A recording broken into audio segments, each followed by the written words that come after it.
ऋषि ऋषि कहने लगे, हे सूत जी, राजा दृढ़वदा को पुरुषोत्तम के सेवन से राजपुत्र पौत्र और पवित्रता स्त्री कैसे मिली और योगियों को भी अति दुर्लभ है, लोग कैसे प्राप्त हुआ, इसीलिए आप विस्तार से इस इतिहास को कहिए। सूत जी बोले, हे ब्राह्मण, आकाश गंगा की तरह पवित्र करने वाली सुंदर पुरानी दृढ़ की कथा मैं तुमसे कहता हूँ।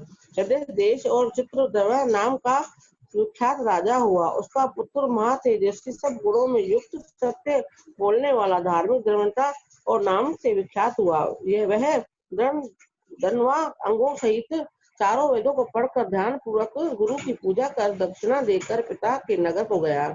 अपने नगर में रहने वालों के नेत्र को आनंद उत्पन्न करते हुए अपने पिता चित्रधनवा अपने मन में विचार करने लगा कि स्त्री, घर, पुत्र आदि छोड़कर मुझको भी वन में जाकर हरि सेवन करना चाहिए।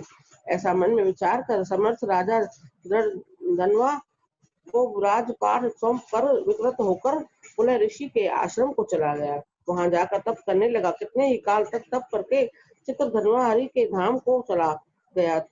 धनवा ने जब अपने पिता की वैष्णव गति को सुना, तब उसने अपने पिता की और देहेतु क्रिया की और फिर नगर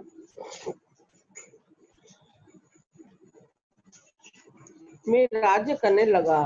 राजा धनवा की गण सुंदरी नाम की स्त्री थी। उसके 4 पुत्र हुए और चारुमती नाम की एक कन्या उत्पन्न हुई। उसके पुत्र चित्रवाह, मणिमान और चित्र कुंडल नामों में विख्यात हुए।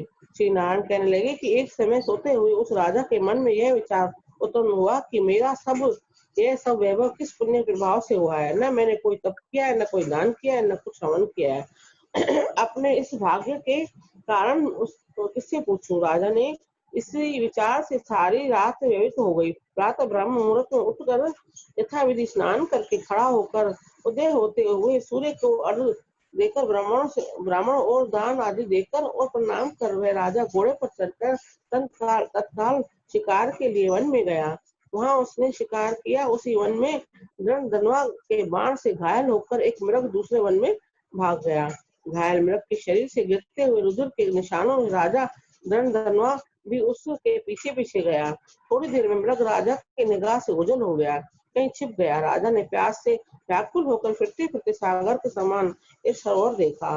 वहां पर तत्काल जाकर उसने पानी पिया तो वहीं उसने अत्यंत घनी छाया वाला वृक्ष देखा। उसके जटा में घोड़े को बांध कर और राजा वहां बैठ गया। वहां पर वाणी बोलता हुआ एक शुक्ल पक्षी तोता आया। राजा को बैठा हुआ देखकर वह शुक्र बार बार एक ही श्लोक बोलता रहा, तू पृथ्वी में अत्यंत सुख सार वस्तु को नहीं विचरता तो कैसे पार पहुंचेगा। ऐसे इसके इस देश में पूरे वचन सुनकर राजा को यही सोच हुआ कि बारंबार यह शुक्र ऐसे वचन क्यों कहता है। क्या ये सुखदेव है। मैं मुझ मूड को संसार सागर में डूबे हुए देखकर हमें श्री कृष्ण का भक्त समझ हम पर कृपा कर उद्धार करने आए हैं। वह इस विचार में ही था कि तब पीछे से उसकी सेना आ गई। वह तोता तो राजा को उपदेश दे अंतर्ध्यान हो गया और राजा अपने नगर में शुक्र के वाक्य स्मरण करता रहा। गुरुदेव भगवान की जय। 14 पुरुषोत्तम भगवान की जय। नानी महाराज की